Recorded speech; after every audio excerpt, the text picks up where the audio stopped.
Jokingly, when I was with the children, don't mention the R word, because they knew that R for Russia, I would start and start talking to them about Russia and why they should learn Russian and what marvelous poetry. Oh, don't mention the R word. They'd had enough. I'm afraid I failed completely. Maybe with the great-grandchildren. I'll get in early with Pushkin's Gazette. Convert them early, that's the thing.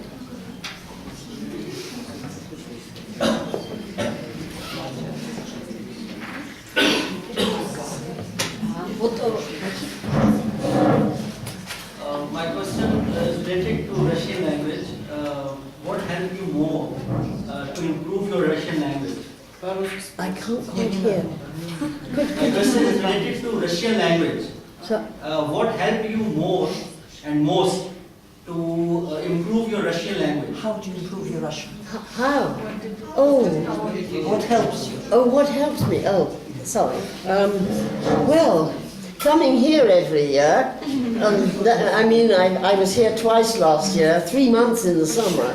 And I'm working on it now, working round to the 6 months. But I come here every year, and I think just speaking with Russian friends. I've got so many friends, especially in Moscow. And every year I come here and I get on the phone, a great list of, I'm here, when can we meet? And I think it's massive reading, because, I love to read. And I read Russian long before I could speak a word. I obviously read more fluently than I speak, but I think talking with Russian friends, just constant practice. I think a language is like a musical instrument.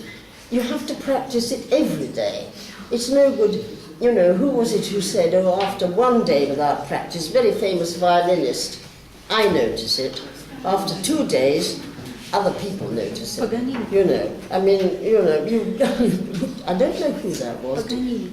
Was it? Paganini. Paganini, was it? Paganini. Well, I think a language needs practice every day. And when I'm in London, I seldom speak Russian, because I have Russian friends, but they've sort of anglicized themselves, and the language has sunk to a language is like water. It will find its natural level. If one person speaks, better English than Russian, it'll gradually kind of get. So most of my Russian friends speak English with me. They've married Englishmen, they've lived there, they've become very English.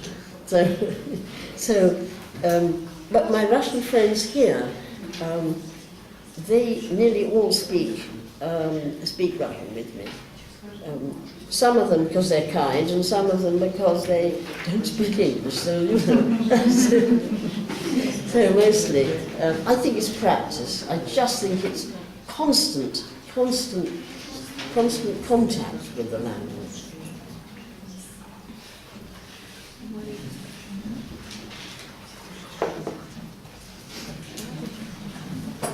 I'm interested to know whether you've been to the Bolshoi Theatre while in Moscow, and have you seen this opera, Evgeny Onegin, in real, in order to compare with the origin?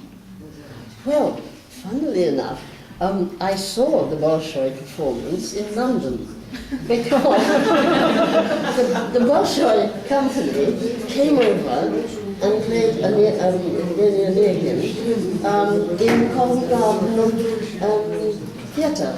And because Covent Garden Theatre is so expensive, no one in their right mind would buy tickets. There's over £100 a ticket, but there was a draw in a journal I take, because Britain-Russia journal, and I got a ticket. So I went to see the production. Have you seen it? Do you mean the one with the big oval table? The whole decor is based on an enormous oval table. Yeah? I'm in classical. Huh? I'm in classical. You've seen other earlier productions. This was one that I think it was a young director, a new young director, and it was quite, it had some very odd moments, but a lot of it was very beautiful, and they had a lovely Tatiana, the voice was beautiful. Of course I can't remember the name, sorry about that. No. Казарновская. Was it? Казарновская. Kazanov. Oh, thank you. Is she quite a young woman? No. Because I saw a fairly new young woman in Covent Garden in London. I know it did come from the Bolshoi Theatre. I know she won some prize. Нетребко. Анна Нетребко? Oh, it might have been, yeah. You know, She's beautiful and young. Yes. From I expected. I thought she had a lovely voice. But, no, I don't often go. But I have been to the Bolshoi Theatre here. Yes, not this time, not recently, but in 1991, a friend, a young man who was also a young student, he and I used to wait outside the Bolshoi Theatre while the ticket touts, people sold tickets at huge prices. But as it came nearer and nearer to the moment of the performance, they got cheaper and cheaper. And we waited till the very last minute, and then he would rush in and buy 2 tickets, and then we'd race into the garden-robe, just by sitting in our seats, and the curtain would go up, but it was a sort of competition to see how late we dared to leave it. And we used to get some fairly cheap tickets that way, I remember.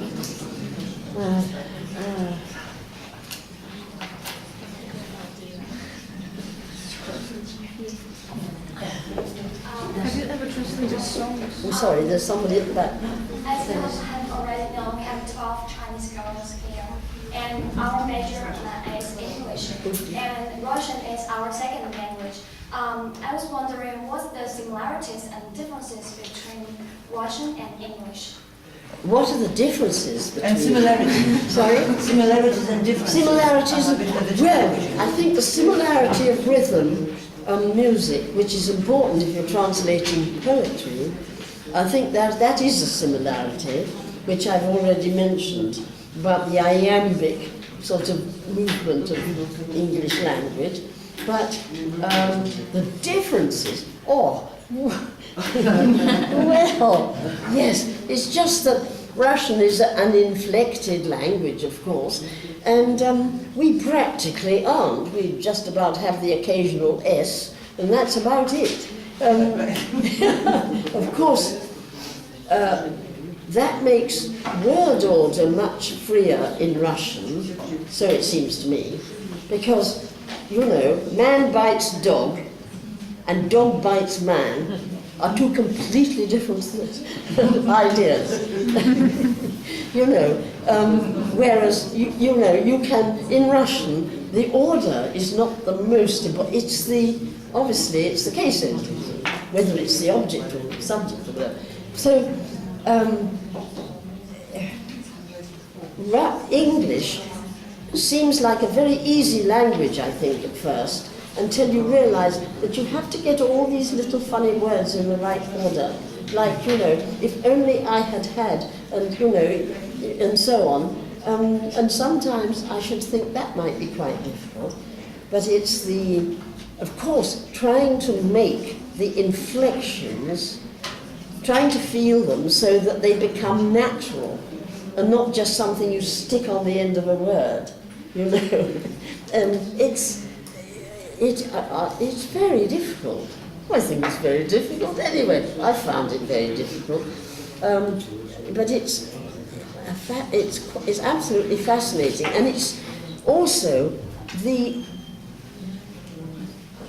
the English concentrates more on tense, it seems to me, and the Russian seems to concentrate on aspect. Of all the useful things when translating, it's aspect, because you think, you know, that's what gives you the,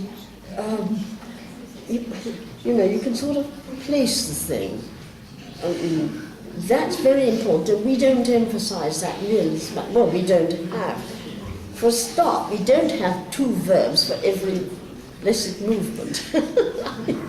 It's such a, you know, it's rather horrifying to learn when you're English that you're going to have two verbs, and whereas some of them merely have to put po or za at the beginning, a lot of them are completely different. Your phrasal verbs. Right. Your phrasal verbs. Sorry? Aren't they difficult? Your phrasal verbs, I mean the English phrasal verbs. Yes. As difficult as it. Well, it's hard for me to know what's difficult. Like my old immigrant, who my first teacher, she died a few years ago now. She was even 10 years older than I am. And she spoke beautiful Russian. She had lived in Petersburg. Her mother was a famous violinist. Her stepfather was a philosopher. They were living at a quite comfortable level in Petersburg. And then suddenly they were in Paris. She was 4 at the time. But of course, all around her in Paris were all these Russian immigrants speaking Russian. So she learnt her Russian there, but just at home and speaking with family and friends and so on. But she didn't actually know the rules. When I used to try and ask her for an explanation of why this thing was so, she had some very primitive, sort of vague notions about, I remember the idea of her verbs of motion. Well, it was to go usually or to go now, she said, and that was about it. But of course, she spoke beautiful Russian instinctively, and I don't think about how difficult English is. It's hard to imagine that it's difficult, you know. And I'm trying to guess what might be difficult, and I think it might be the tenses in the verbs that we have a whole lot of small words which have to be combined to make these different tenses. I think that might be one of the problems. Mary, was it difficult to master all those cases in Russian nouns? Oh, completely. And how? Oh. Now the first case, the second case. Oh my goodness. Yeah, yes. I mean, I haven't mastered the types. I'm still working on it. Right. So can you tell our students how you do it and how you did it in the past and now? I just practicing by reading and reading and reading. I mean, it was 6 years before I went to university, and all that time I'd read War and Peace. I'd read the first book I read once I got a little bit of Russian. And I got this War and Peace, and I got a big dictionary. I bought an Oxford dictionary, and I read it so slow. It took me 2 years, and I read every sentence like you read a poem, you know, trying to, and I would think, yes, I know chitat and chitayet, but what's this chitavshit? And then I looked in the grammar. I see, it's a past participle. And back to the reading. I read, and that I think, I never ever learned a list of words. You know, sometimes the teachers give you lists, learn all these words. I only ever learned words in context, so that, you know, the words came with their sort of colour around them. For instance, I can still remember Семейные страсти, Tolstoy. I read that. On the left-hand page, just in the middle, it says, Между тем пришла весна. между тем.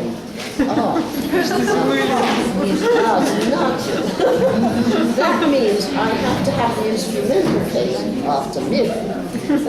No, really, and honestly, it was a strange way to learn, but I just read it and then tried to find out why it was so in the grammar.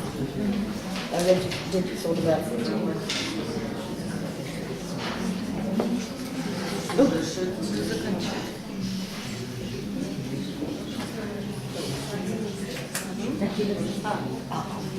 Do you know any, I would say, untranslatable poets in English? And some of their Yes. Oh, I should think Gerald Manley Hopkins would be fairly impossible. Gerald, do you know Gerald Manley I Hopkins? know, but I haven't read yet. Because that's a very specific, a lot of alliteration, a lot of things that depend on the music of the words. And it's like, I mean, the difficulty of trying to translate a pun. Well, you can't. It's impossible because, you know, they are not going to be, there's not going to be that similarity. You'd be very lucky if there was. And translate, you know, words, poems that rely on alliteration and, you know, matching consonants would be very hard to translate, I think. I think all poetry is hard to translate. In fact, I really think it's impossible. I mean, I know because I keep trying to do it, but nevertheless, you can't convey it. You just can't. You know, but you can. What I'm always hoping is, like I, you know, read War and Peace, and thought, oh, I've got to read that in Russian. You know, maybe somebody could read a translation, and then say, oh, you know, my God, the original must be marvelous. I have to learn Russian. I have to learn English. I think.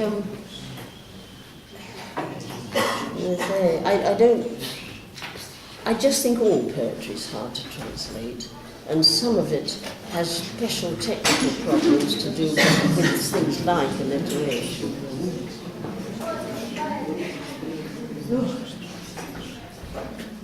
You must all be exhausted. What do you think?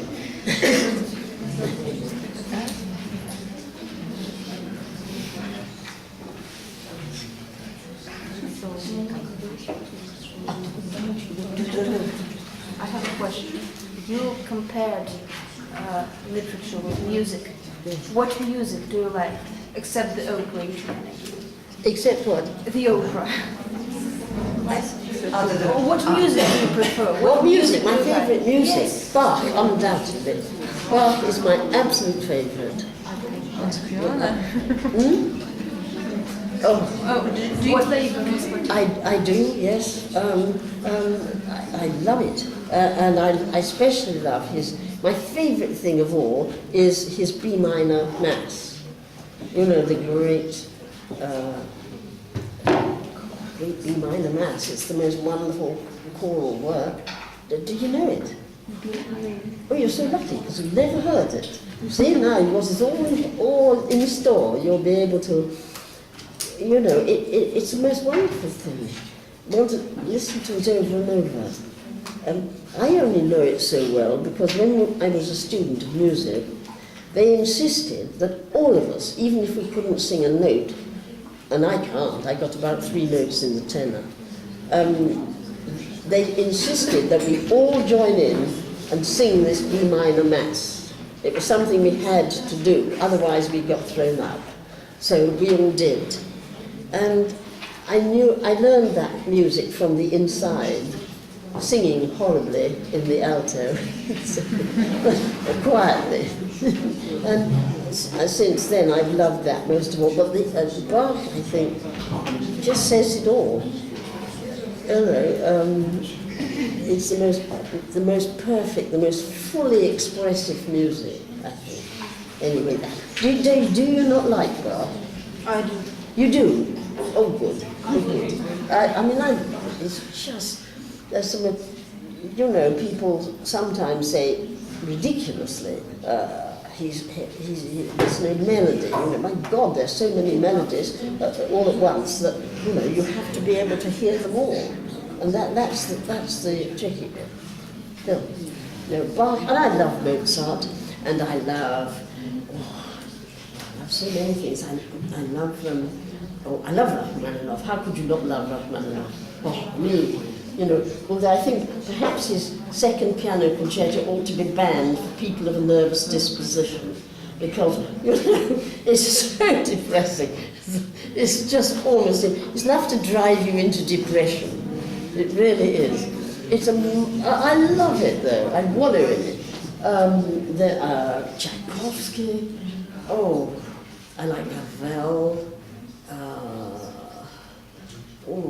Scholastic, but I mostly like Bach, just Bach. And modern singers, maybe?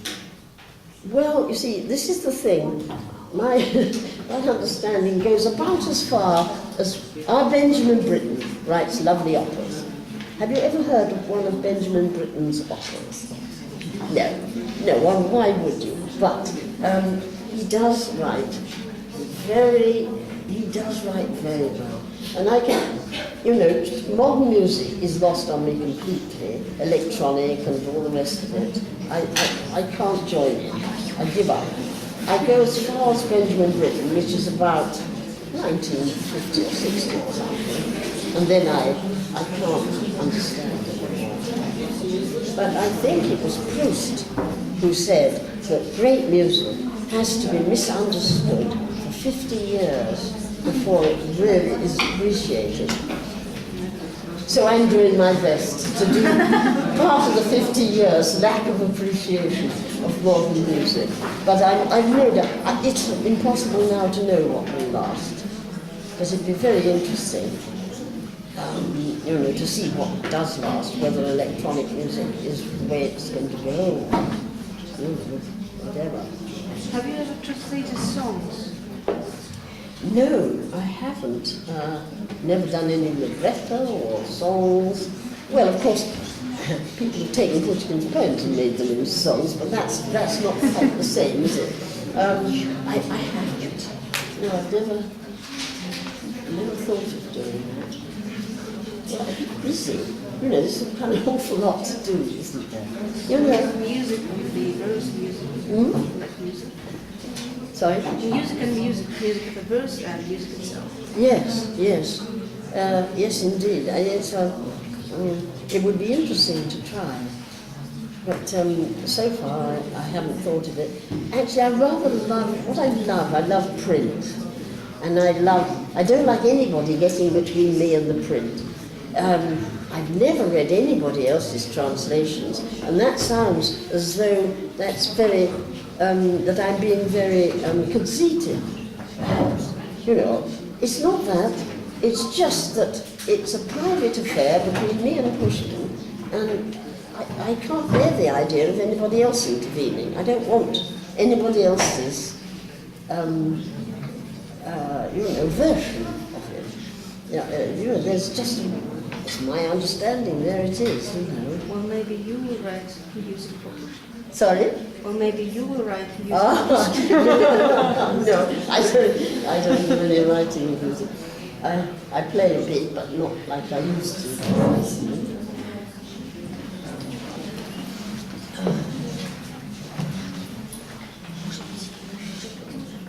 Sorry? I think so. Yes, I think so. Ну что, есть еще какие-то вопросы? I got a funny question.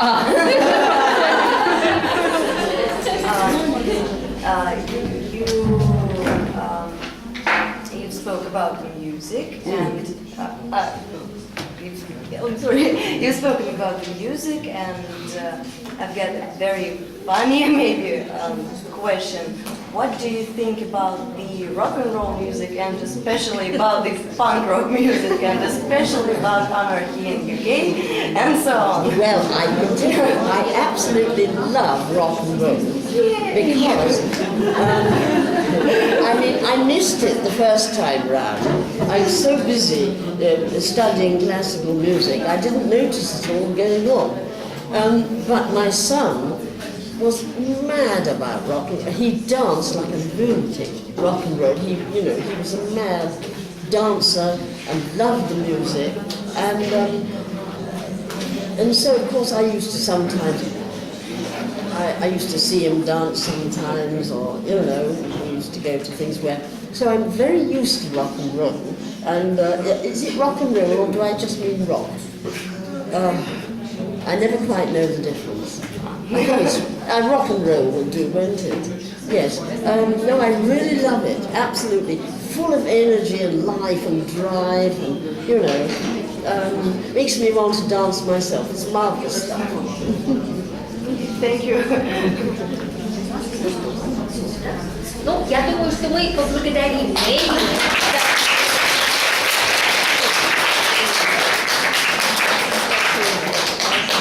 И будем надеяться, что пожелания Натальи Александровны исполнятся с будущего года. Да? И мы будем видеть, Мэри, пожелания Наташи о 6 месяцах исполнится, и мы будем видеть вас чаще в Москве и встречаться у нас в университете. Сюда.